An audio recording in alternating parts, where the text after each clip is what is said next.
Welcome to the Ultra Origins series, where we hear from runners who have recently finished their first ultra or completed a new distance. In these conversations, we celebrate regular people who are doing hard things.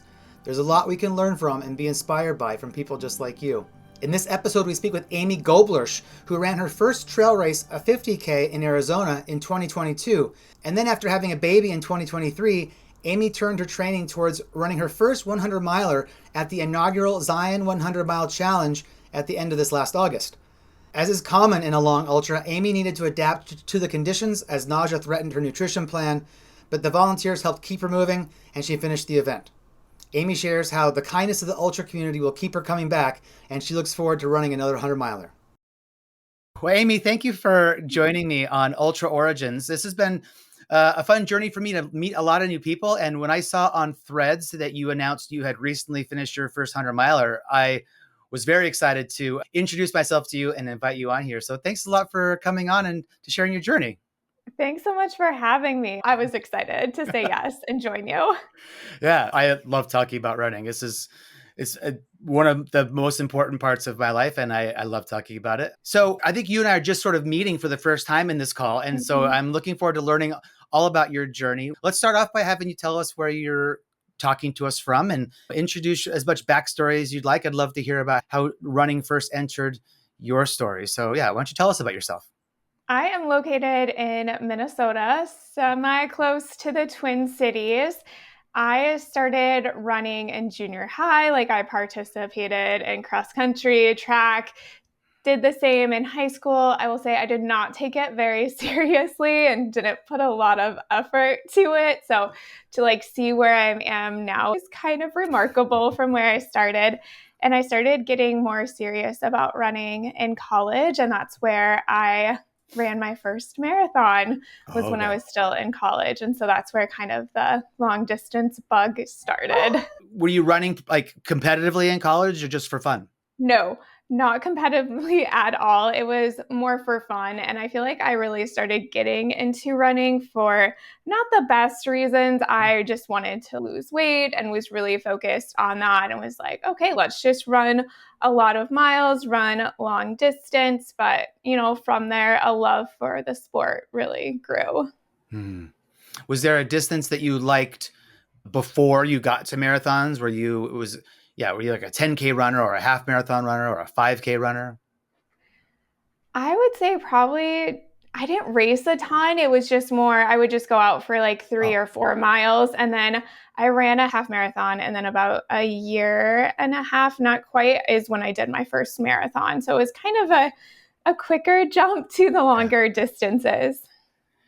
And then after you were starting to run marathons, did you run marathons for a while? I'm curious to know if that was something that you were kind of maintaining for a period of time before you decided you were going to jump into ultras.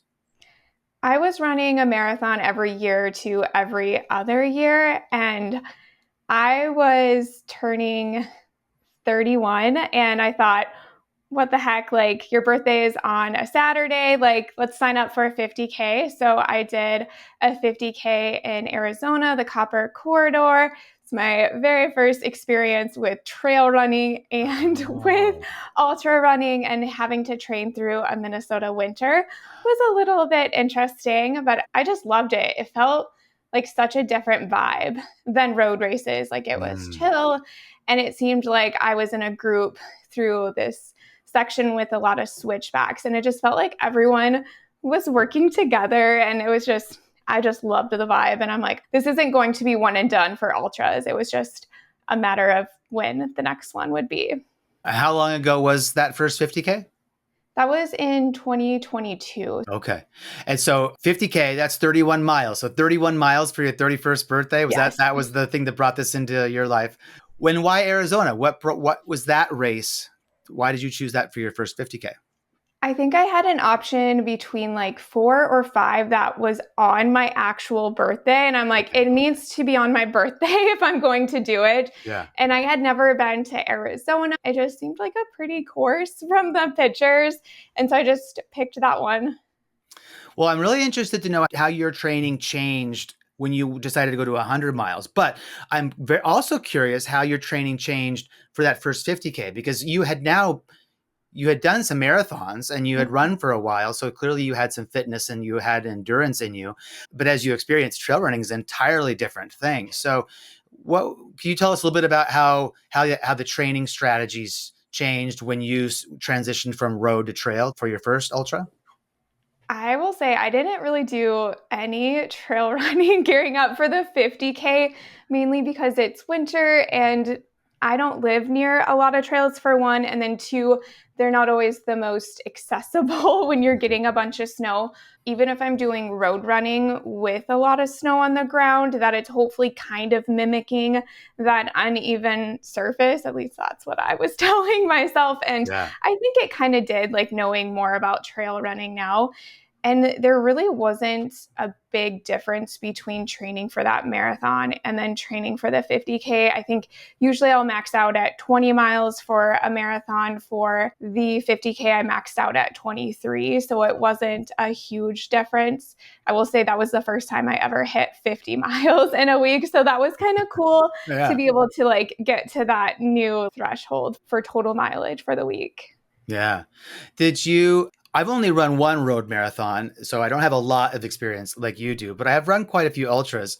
In my view of it, there's a very different strategy to how people deal with hydration and fueling between ultras and marathons. So, why don't you tell us a little bit about how that transition went for you? Because, especially considering you're a dietitian, I wonder if you might have had any special insights into nutrition when you moved into ultras. Yeah, when I moved into ultras, I really started trying like a new option, thinking about non-sports nutrition products like honey singer waffle. Well, I mean, Oh, that's still kind of a sports nutrition products, but like more solid options. I think on the 23 miler, I was eating like a peanut butter and jelly sandwich during the yeah, middle. And yeah. of course, I'm like on a busy road. I'm like, what are people thinking? Like this girl is out running and eating a sandwich. And so trying new options. And I really wanted to nail my fueling for it. So I started keeping a fuel journal of what I did pre-run, what I was doing during the run, and then just noting any like energy, like low points so that I could hit a higher amount of carbs per hour than what I was doing for the marathon. Oh, wow. A food journal seems like a really smart idea to do almost anyway, right? That you could Mm-hmm. track how you feel. And if something goes wrong, you could go back and refer to, well, what did I eat that day? Oh, that's interesting. Yeah. Yeah, something I like to do with my clients, and especially if you're navigating like GI issues or upset stomach, it's to like, okay, this happened last week too, but unless you kind of have that journal to go back, it's like trying to figure it out can be a little bit more difficult. And it's not something you have to do for the whole day, but even just thinking about pre-run, what you did during the run, so you can see how you felt and if you're noticing any patterns, good or bad. And so 50K was successful. That you had a good experience. You had a lot of fun. I liked your comment about the community, that the vibes of it. Yeah. That was different than the road running. Yeah, and not that like roadrunners are stuck up or anything, but there was something so different Yeah. about it. And it could have just been like I got lucky with the people, but when I was posting about it on Instagram, I had a lot of other people say similar things, and not every race is going to be like that, but it seems like more often than not that tends to be the vibe. That's been my experience. I think that's one Okay. of the reasons why I love the sport so much and why I love talking about it and telling other people about it is that in my experience, and it's been pretty universal in my experience, ultras bring out a lot of people who are there to motivate each other and support each other. Mhm. And there really isn't very much competition. In fact, I was at a race I was at last week. Even the first two runners ran with each other for like the first 120 miles, supporting each other. And yeah, there's a different kind of vibe. Not to say anything bad about road running, but the trail running vibe is different. I absolutely love the community. I think it's a really special place. Yeah. I'm glad you Yeah. experienced it too. I think that's what makes you want to do it a little bit more too, is like you Mhm. had this really, the race was grueling, but it's like you had this positive experience because of those around you and the volunteers. I remember an aid station coming in, and again, this is my first ultra. So they're like, what do you need? What can we get you? And I was like, what? They were trying to help me get to that next aid station. And it was like, again, coming from the roads, I was used to like they're handing out cups, and it's not as like, what can we get you? So I think that keeps you coming back too. So you made the comment that this wasn't going to be one and done. So what did you do after that? Did you continue to run more? You ran more ultras before the 100 miler that we're No, soon going to get to? No, you didn't.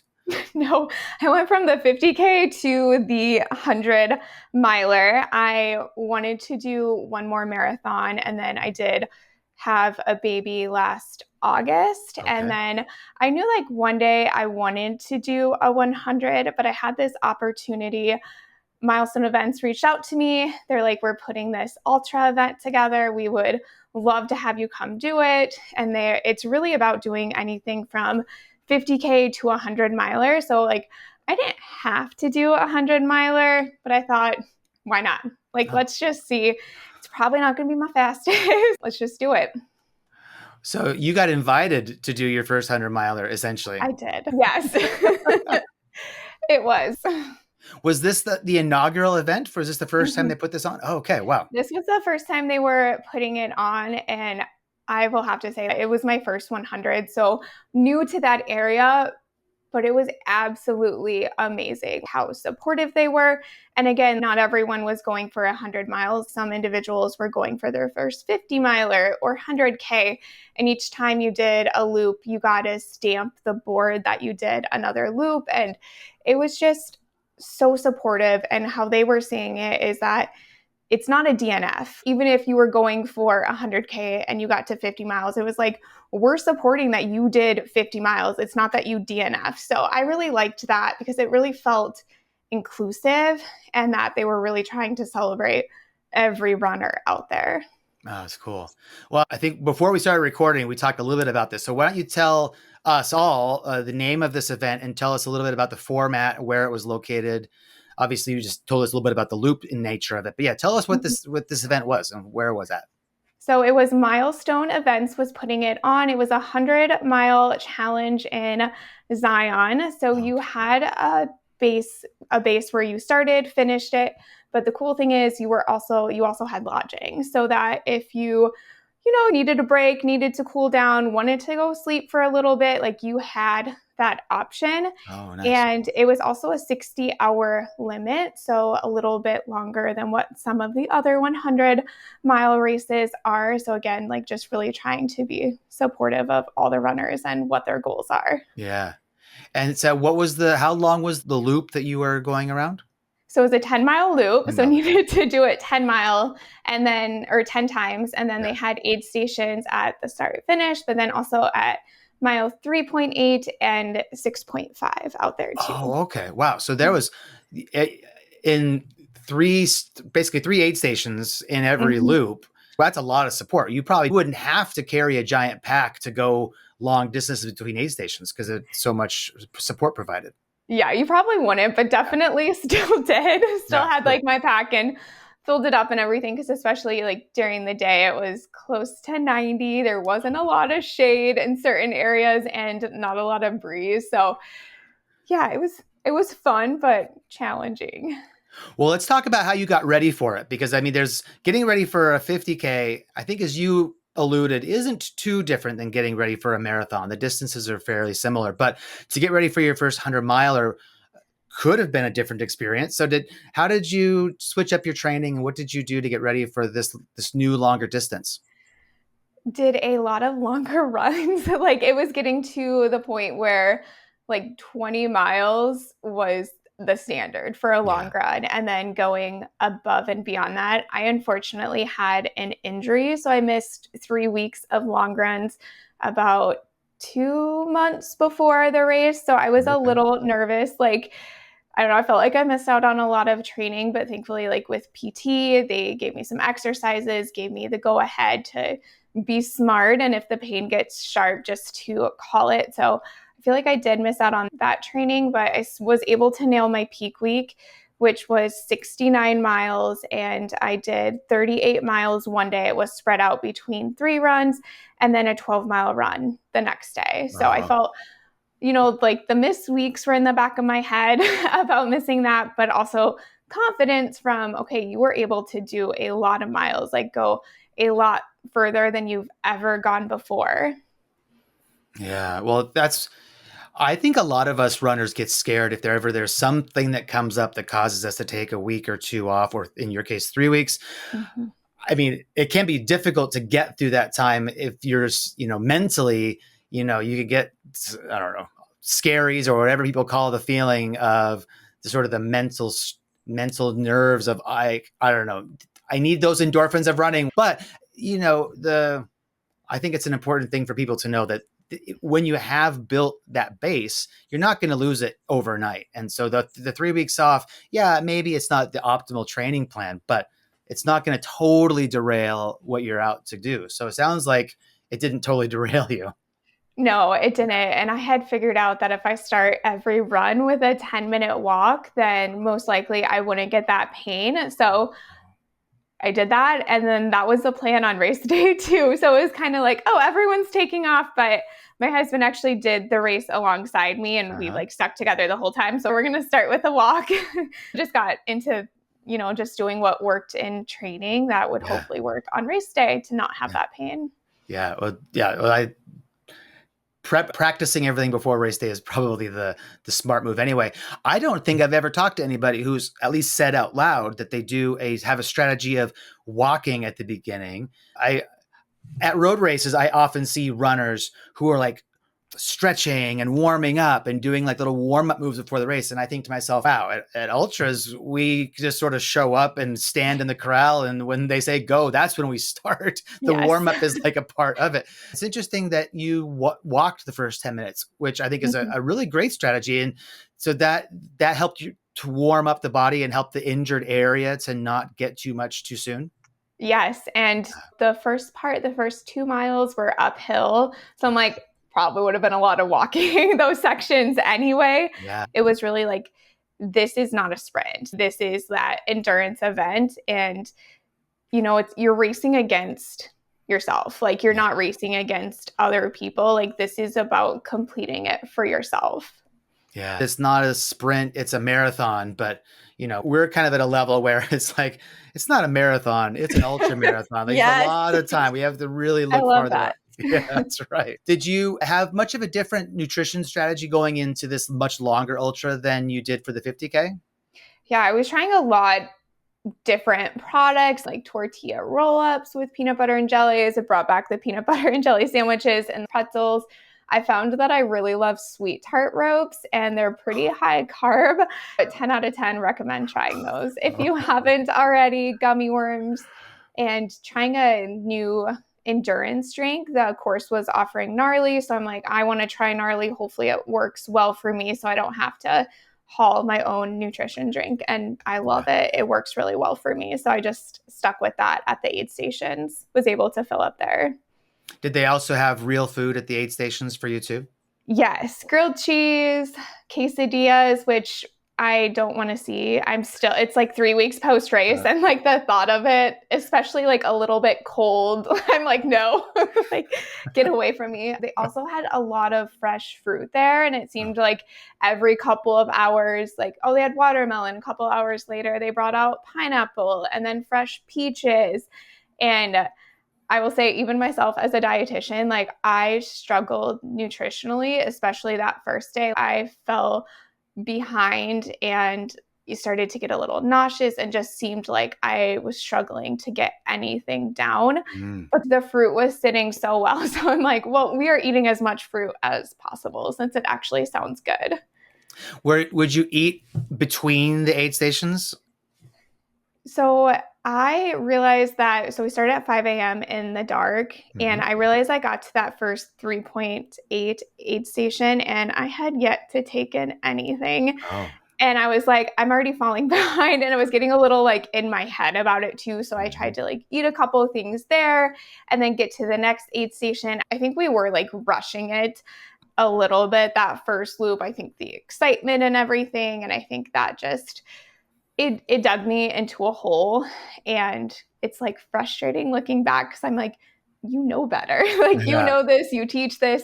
But I think it just goes to show that even when you know it, having to execute it with everything else going on is sometimes really difficult. Yeah, there's a big difference between like the theory of the thing and the practice of the thing. especially your first time out there. When you got to that first aid station, you had, since you were kind of behind most of the runners, were there any other runners at the aid station or around you when you came into there? Yes, we had like caught up to a group at that point, and I knew some of the runners in that group. So I was Oh, like fun. kind of excited. Yeah. But as soon as we got there, they took off. So I think it was like, oh, grab a couple things because me, I want to try and run with them. So again, it wasn't necessarily like running my own race. It was, oh, like I want to run with them. I want to meet up with them. And yeah, it's like looking back, I just like want to like shake myself a little bit. Like you should have just focused on yourself right then and there. And I think maybe it wouldn't have completely changed things, but it could have made it a little bit better. Yeah. I mean, so at 3.8 miles, I mean, I'm imagining that you're what, an hour in, maybe something like that? I would say probably close to that because I think the first 10 minutes was all walking, but then Yeah. I think there was more walking just with the uphill nature during those first 2 miles. Yeah. But yeah, but not enough to totally derail the rest of the race if you weren't doing much nutrition in the first hour, because there's still a Yeah. lot of time to get your calories in. Yeah. I think the hard part is like, again, like probably rushed at the next aid station. And then it was, oh, let's just start the next loop right away. Maybe had a couple Swedish fish, a couple pretzels. Nowhere near enough, I know. And like, of course, like taking in some gnarly, but I had a probably 8 ounce bottle with gnarly in my front pouch. And like looking back, I know it sits really well. I would have been better off keeping it in my bladder where I could Oh, have had more and taken more in because later on, I was downing that 8 ounces and running out in between aid stations. Once I started getting nauseous, like, what if I can't take that down? And then I run out of water. so your hydration strategy was using gnarly to get your electrolytes in? Is that what, or were Yes. you doing anything else besides the gnarly? I did have salt pills with me as well. So like when I remembered, pop one of those and I didn't feel too bad that I ever got like an electrolyte, like no cramping or anything. So I think even with the gnarly, I did okay with Yeah. Okay. electrolytes and Yeah. hydration. And then you made the comment that you had a pack that it maybe wasn't entirely necessary for the short distances between aid stations. But I am just curious to know a little bit about your equipment. So you said you had a small 8 ounce bottle up front in one of your chest pockets, and then a bladder in the back. What was the pack that you were using? So I have the Nathan Vapor How, I think it's 2.0. So I used that during my 50K too. So it's held up well. I really like it. I did have a bunch of like sweet tart ropes, pretzels, gummy worms. I kept more options like that. I did bring gels with me to the race, but I never ended up taking them. And that's something too, like looking back for that first section while it was so dark and like you're trying to figure out the trail for the first time. I wish I would have had a gel because I think I would have been able to get that down a lot easier versus I'm doing these things that I'm trying to chew on this technical trail that I'm figuring out for the first time. Yeah, right.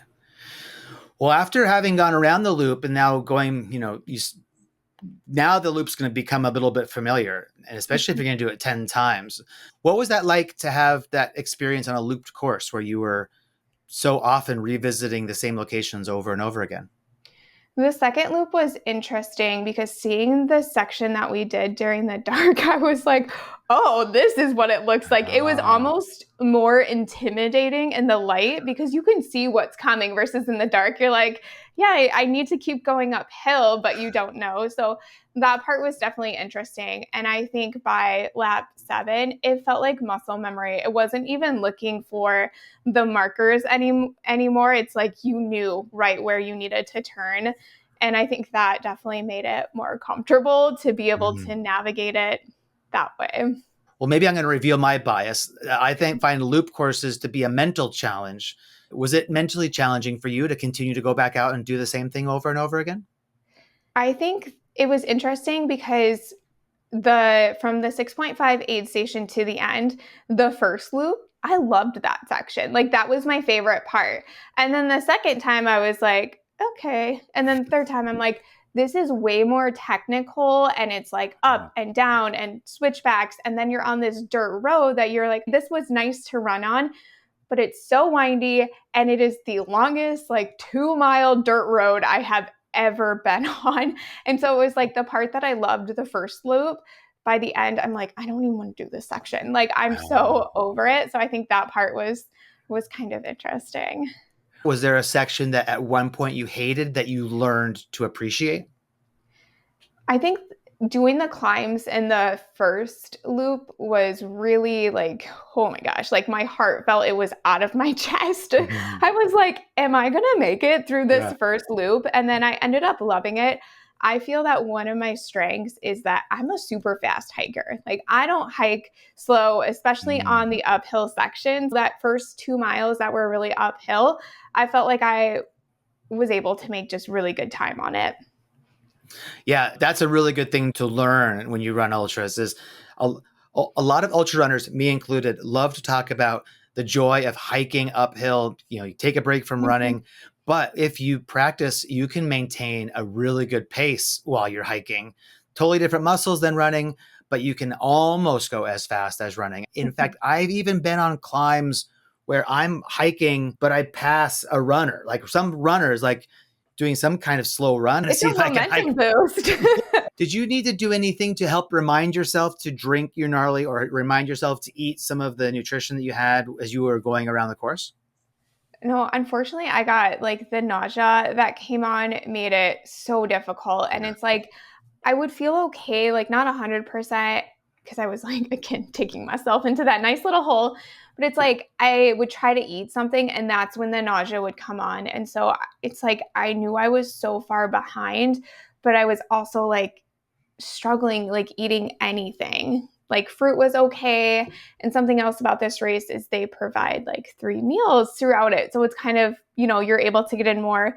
And like the sandwich on the first day, I could not do. I think I took 2 bites and I'm like, I just physically cannot eat this right now. So I'm like, okay, like Swedish fish, pretzels sound good. But then it's like, it's not enough at the Yeah. same time. So it's like doing what I could, even though it was way less than what it needed to be. You made the comment that it was a hot day. Was it hot all day or did the temperature when did it eventually cool down? And what was it like to run in the heat? Yeah, it was, I think like it really started to get hot on that third loop. And again, like we were power hiking like the first like 2 miles, like we were just taking it really fast. And then after that 6.5, it just hit us. And we were both like, I am struggling so much right now. So we get into the aid station. I'm also breastfeeding. So I needed to stop to pump at that point as well. So ended up like, I have to stop anyway to pump and then to go out for that fourth loop. Someone was like, get your sun shirts wet, get your hat wet. And it's like things like that I had read about, but in the moment you kind of forget about, like your brain is like focused on doing the task at hand. So that really helped for that fourth loop. And then the fifth loop, it was definitely cooling down. So that helped. And then we decided to take a little bit of a break at that point. And then we're like, we're halfway. Plan is we can finish it tomorrow. And then just tried to think, okay, sleep for an hour or two, and then I'll need to pump, and then we'll go out there again. I started what is most likely like hypothermia. Like I'm laying in bed, cannot stop shaking. After an hour of this, I'm like, maybe I should just go talk to the medic, see if there's anything. The person who saved my race, Kevin, was like, I think you're hyperthermic. He's like, I'm not the medic, but let me get you set up. And he got me wrapped up in space blankets and other blankets on top of that. And he started taking like one of those flat top, like pancake griddles, boiling water on like a tin pan in there, and then putting it in a Ziploc baggie and having him put like on my arteries, like my neck, my armpits. And I think it was about like 60 to 90 minutes of that. And all of a sudden, I just like exhaustion, like just hit me. It's like my body had been working so hard on shaking.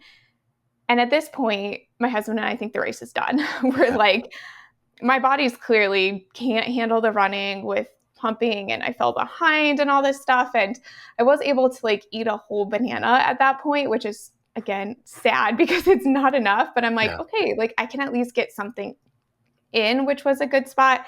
So he's like, I want you to go back to your room, try and sleep for an hour or two, and then let's talk about the race. He's like, I'm not saying it's over, but it's not worth it at the same time. Hmm. Yeah, but we talked to him after having breakfast and he's like, just go out for a loop and see how it goes. I'm not Sure. saying you can't finish it, but just see how it goes. And so we did a loop and we were both pretty down and ended up hiking the whole thing because I was Mhm. a little scared about my body and how it was handling this. Yeah. So yeah, we did that and felt okay.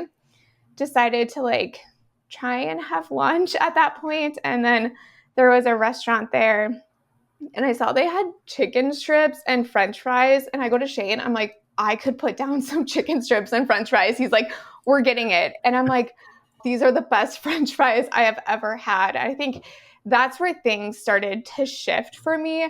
We were still questioning if we were going to be able to finish the race. We're like, we can easily get an 80, maybe 90. It's just that last lap. So yeah, I had some chicken strips and french fries and ended up feeling way better after that. Yeah.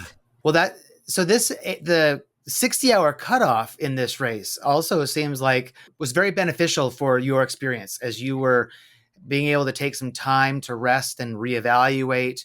You still had so much time in order to get this done ahead of you. Did that feel like it gave you more possibility, or did that extra time seem daunting because there was just so much time? Curious how that helped or hindered your feelings going into the rest of your run. Yeah, I think after the seventh loop, that's when we're like, okay, we can do this. Like, we're going Mm. to be able to get in the 100. Nowhere near like where we thought it would be time wise. Yeah. But I also told Shane, like, I don't think I can run at night again. Like, Mm. I'm scared the same thing's going to happen, but it's going to happen when I'm in the middle of course and who knows what. So that was definitely in the back of my mind, knowing that we're going to have a chunk of section at night where we're not going to be running. Yeah, we were still able to just like, okay, we just need to focus on the lap at hand. And again, the hard thing is with pumping, I think it was the seventh lap that I'm like, I want to start it, but I need to pump in an hour and I can't do this lap. And the 6.5 mile aid station was about like a quarter of a mile from the start finish. So I asked them, like, can I just like check out, come back to base camp, pump, and then like go back? And they're like, we'll bring the pump to you. So Oh, I just let them know. that's And great. they like had someone deliver the pump for me. And then they like brought it back to base camp. So they were like so supportive of that situation Yeah. and just like making sure that I was able to do both. I think like with the nature of running and like you're even with proper hydration, you're going to end up with a little bit of dehydration that Yeah. towards the end, if I wasn't able to get what I would typically pump out, which I wasn't really concerned about overly. I'm like, I just need a pump to keep things moving. Yeah. And yeah, I knew like hydration, my fuel needs, things like that were okay. They're up here because you're running 100 mile and then you're pumping. So they're really Right. up here and just taking that into consideration. Yeah. Wow. Well, so I guess you kind of went into it knowing you were going to have extra hydration needs. And so you kind of needed to work harder to make sure you're replenishing Mm-hmm. all the fluids. Yeah. It's an interesting challenge that the rest of the runners on course weren't having to add to their experience. Yeah, it's like looking back, I'm like, wow, look what your body did for you. It Yeah. wasn't the time that you wanted. And I try not to say I'm disappointed with how the race went, but it's like, I wanted more. And I know my body had a better time in me, but that's just the matter of what it was that day. And look what you did. You were a year postpartum. You didn't give up breastfeeding because you wanted to do this race and you were able to do all of it. Well, yeah, we don't always get to have the experience that we had planned Mm-hmm. for, but we usually get the experience that we needed to have in Yeah. some way or another, and we learn from the experience. So speaking of learning, I'm curious to know what kinds of things do you feel like this running experience taught you? What takeaways did you feel as you look back on it, what have you learned from this journey? Okay, I'm probably going to cry Oh, it's about fine. this. Don't worry. I cry all the time. I encourage it. So my daughter was born premature and I have a lot of guilt that like my body failed her. And at some point on the course when it was really hard and I questioned if I could finish it, I'm like, you made it through being in the hospital for 5 weeks. You made it through her NICU stay. That shit was way harder. This 100 miles is hard, but that was a whole nother level. And I think having that mind shift really helped me. It's like, you already made it through the hardest thing of your life. You can make it through this too. All right. I think that's something I'm always going to go back to. Yeah. So you're in something hard, but you're reminding yourself you're powerful because you recently did something even more difficult. The strength that you have is evident. And this, even the train for 100 requires a lot. And one of the things that I think a lot of ultra marathoners talk about is how the race itself is merely a celebration of all the training that brought you to it. Mm-hmm. And is finishing 100 miles doesn't make you strong. You already were strong. It was just that this is the time to celebrate all that stuff that did take you there, and celebrating what you did to become a mother as a part of that whole journey. It's a part of this. That's really wonderful. Yeah. Yeah. That's great. Did you enjoy having a running partner, a pacer, or something with you the entire race?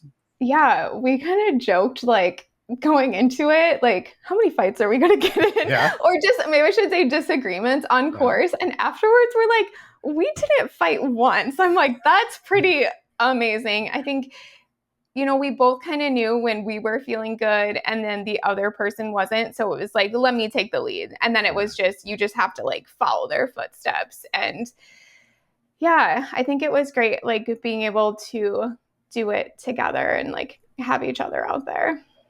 Was it his first 100-miler also?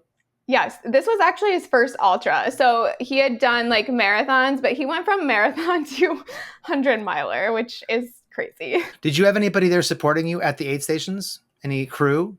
No. So you can have a pacer at night with this race. The volunteers there were absolutely amazing, as they normally are. Just really supportive and always asking like what you need, what they can get you. Yeah, volunteers make the world go round too. Yes. Yeah. Why don't you tell us about the last lap? So you've had some struggles, and you're starting to think, okay, this finish seems like it could happen. Let's talk about when you do finally come around and finish the 100 miles. I'd like to know how that experience felt to you, and if there was any sort of feelings as you crossed that finish line. So many feelings. And so the individual that I will say saved my race, Kevin, was at the finish line. And Shane and I had said on the last lap, like, we need to find him and tell him thank you, because we're finishing because he like saved my race that night. And then seeing him at the finish line, just lost it. I think like just really sad and emotion and just like, what did we just do? Like, what did we just accomplish? And yeah, it was a lot of emotions. And again, just special that we got to do it together and finish together. And thank you, Kevin. Yes. What a star. Yes, I like told him like, this is all because of you. And to find out that like his volunteer shift had ended, but he had stayed because he knew we were on our last lap and wanted to see us finish. So I was like, oh gosh, I was already crying. Yeah. I'm just gonna cry some more because it showed how much they cared. And again, like they were there for us. And even when we thought the 100 miles might not happen and maybe it's gonna end at 60 or 70, everyone was like, but that's like 30 more miles than you've ever gone. Again, going back to, it's not a DNF of 100. It's you finish 60 or 70, like whatever it was. Yeah. They were really celebrating you every step along the way. They were. Yeah. Absolutely. Oh, that's great. How did your body do? I mean, 100 miles can take a toll. Did you have any blisters or any physical issues? Yes. And I had this during my 50K too, where like my right big toe just gets beat. Like it's destroyed. And I'm like, then I think I started running funny because I didn't want to step down on that toe. So then I got a big blister on that side of the foot. And I'm like, I can't really run that way, but like running on my big toe hurts. So there will be more ultras, but I need to like figure that situation out to see what's causing that. And then just a lot of swelling that took like over a week to go away. I was not expecting that. And then to the mental exhaustion. Like I was ready for the physical exhaustion, but I had no idea like mental exhaustion, like post 100 miles was a thing. I just remember like always being in the middle of doing something and then it would just like go out the window. And I'm standing there like, what just happened? Like, what was I doing right now? Yeah. Yeah, that mental fog is real. I've had that after a lot of my ultras, especially after 200 milers. It might take a week where I am still just not everything is firing or not No. all the cylinders or whatever. Yeah, I totally understand that. But where you said swelling, was it in your ankles, your feet? Were they what were so swollen? Ankles and feet, yes. And like they were pretty bad, but then the next day I had a 3-hour flight back to Minnesota and they were really bad. I was getting off the plane. I was like, Shane, my ankles. And the lady behind me was like, oh, those aren't ankles. Those are cankles. And I'm like, Yeah, right. so I think that took a good week for like the swelling to get out. So I don't know if that's something like I haven't looked into it, but if that's something that is just going to happen or if some of it I could have prevented by doing something different. So Probably a little bit of both. I'll tell you, in my experience, the swelling, I used to have a lot of swelling after an ultra, but as I've done more and more ultras, the swelling has been less every time. I think the body just learns how to manage all that trauma. But then I think there are some things I know when I travel, if I'm going to have a flight after a run, I will travel with compression socks to kind of help with the cankle situation. But everybody has, it's also a quite individual thing to find what works for you.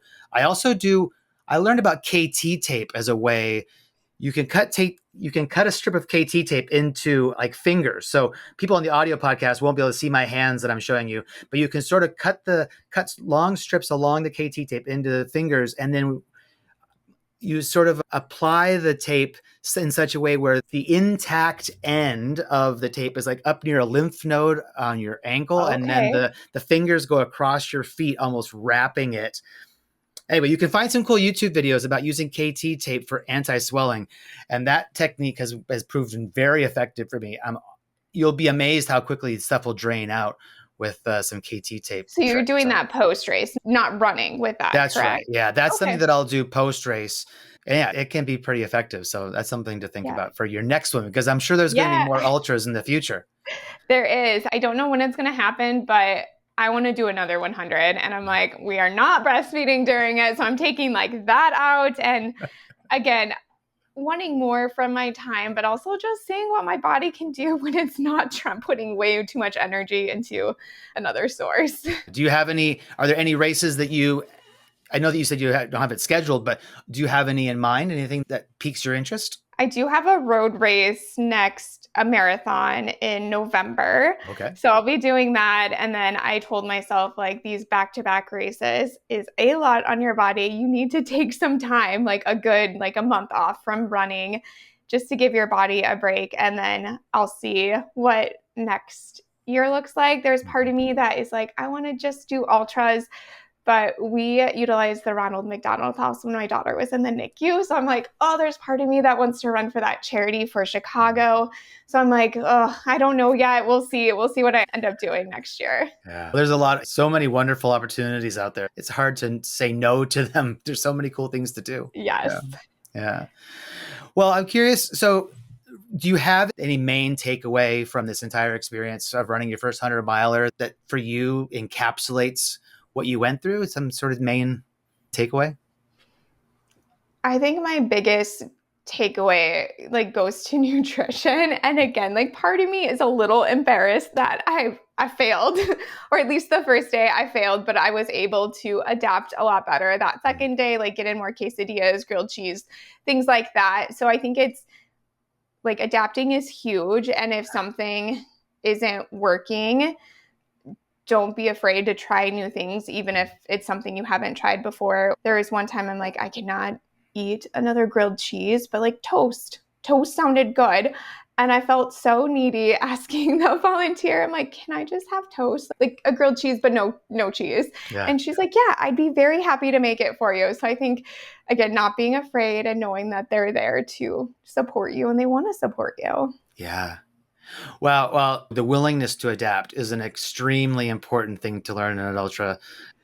You can have the best plan in the world, but pretty much once the race starts, that plan will inevitably unravel. And if you're unwilling to adapt, then I think you're going to get yourself into a lot of trouble. So I think you learned a very valuable lesson to even do the terrible thing of trying something new on race day. Yeah. Right. And just knowing that this might really upset my stomach and be disastrous, but it could really help. And it could maybe make the nausea going away by getting a good amount of calories in.